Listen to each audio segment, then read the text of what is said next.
Magandang hapon po sa inyong lahat, aking mga kalakbay. Ito po ang inyong kalakbay, si Roger, ang manlalakbay ng SJOM. Pag-uusapan po natin ngayon mga kalakbay itong lagusan na bahay ng bubuyog. Ayan po siya. Matagal-tagal na po ito sa akin. Ayan. Pero bago ang lahat po mga kalakbay, baka pwede namang mag-request. Mag-like naman po kayo at mag-follow. Mag-subscribe na rin po kayo mga kalakbay sa ating munting channel. Maraming salamat po. Mga kalakbay, hindi na po tayo magpapatumpik-tumpik pa. Pag-uusapan na po natin itong bahay ng bubuyog na lagusan. Ito di umano ay swerte sa lahat-lahat ng mga negosyo, ganyan, mga tindahan, sa pamumuhay. Ayon po yan sa mga naririnig ko.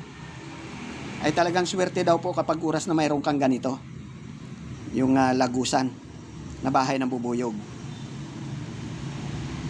Yan. Minsan kasi mga kalakbay, nung ako po ay pumunta doon sa sa aking kabilang luti, nangunguha po ako ng panggatong. Kasi po doon sa kabilang luti ko, maraming panggatong, mga paklang ng nyug, mga ipil-ipil, mga kawa-kawayan, mga plywood, ganyan, na kinukuha ko po, tapos dadalhin ko po doon sa bahay namin at ipapanggatong ko po na pang-init ng aming tubig. Isang araw po napansin ko na ito nga po ay nakasandig doon sa may puno ng sa may haligi ng aming maliit na kubo-kubo doon sa kabilang luti ko. Napansin kong may butas ito at may lumalabas na na insekto. Yung pala pagtingin ko nung nilapitan ko na ng gusto, bubuyog. Lumagos lang po siya diyan, oh. Hindi niya naman binutas dito. Ayan. Lagusan, pero parang gusto niya pang butasin ito sanang ay inabutan ko na lang. Di agad-agad po nung makita ko ito, kinuha ko po kagad, inuwi ko sa bahay. Mahaba po kasi ito, nilagari ko na lang, oh. Ayan, kabilaan, mahaba itong kahoy na ito. Ayan, matagal na po ito sa akin. Siguro kung mga 3-4 na taon meron na po ito sa akin. Kaya nga nangitim na siya, oh. Nangitim na yung loob. Alam po ninyo mga kalakbay, kung ito po ay pagaganahin, ayon po doon sa nakausap kong si Kuya Bert, kaya lang patay na siya, no? Sumalangit na ang kaluluwa ni Kuya Bert. Yun po ang nagkwento sa akin ukol dito, kung paano pagaganahin. Gagana lang daw po ito kung sakasakaling ikaw ay magsasakripisyo na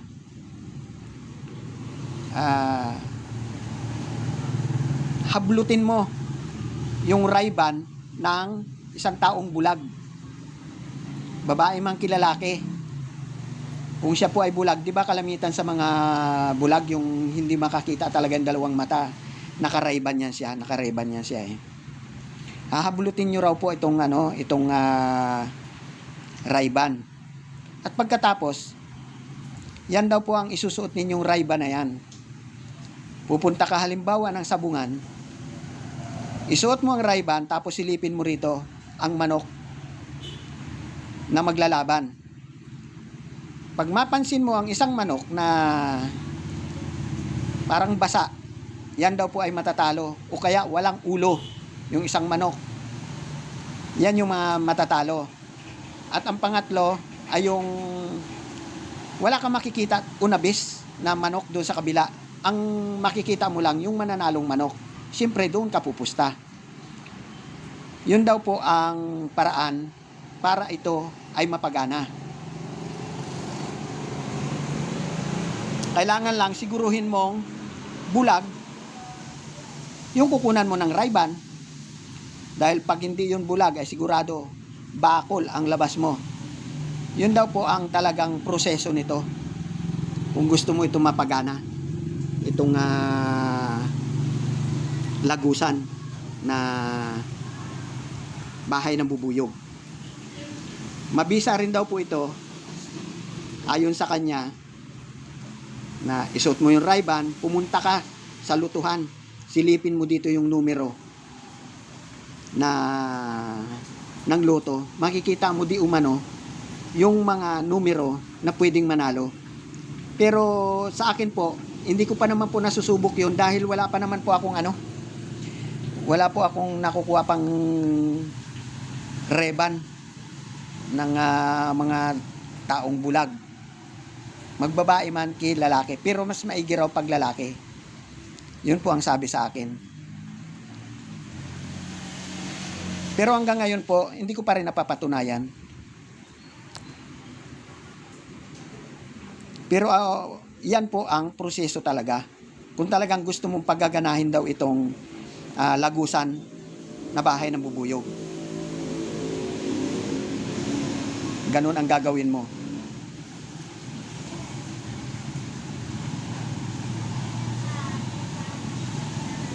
Ayan po, yung lagusan ko ng bubuyog.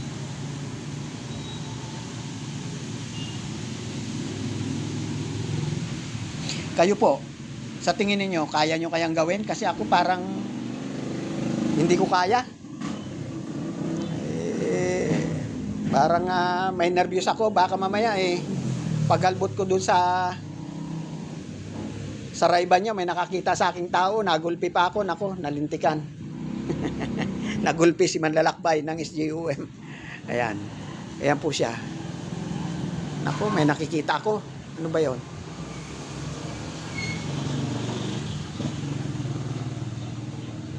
Oh, wag yan, wag yan. Oh.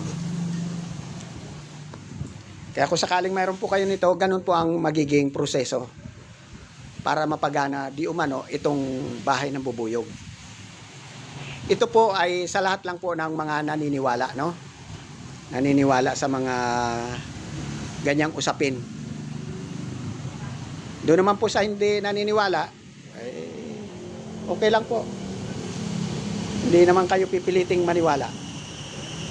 Basta't yun lang po ang alam ko para gumana ang ito. Ang bagay na ito. Bahay ng lagusan ng bubuyog. Parang rin po yan Hindi naman nagkalayo yan doon sa sa kung ikaw ay kukuha ng anting-anting, di ba? Halimbawa yung mga anting-anting sa saging. O may mga kalaban ka raw muna ng mga tikbalang, mga kung anong mga elemento makakalaban mo bago mo yan makuha talaga. Yan, parang hindi naman po sila naglayo sa ganitong sitwasyon, Basta ito po doon lang sa maniniwala. Hanggang dito na lang po siguro mga kalakbay. Maraming salamat po sa inyong pagsubaybay sa akin sa araw na ito. Ito po muli ang aking mababahagi at ito po ang inyong kalakbay, si Roger, ang manlalakbay ng SJUM. Maraming salamat po mga kalakbay at magandang hapon sa inyong lahat.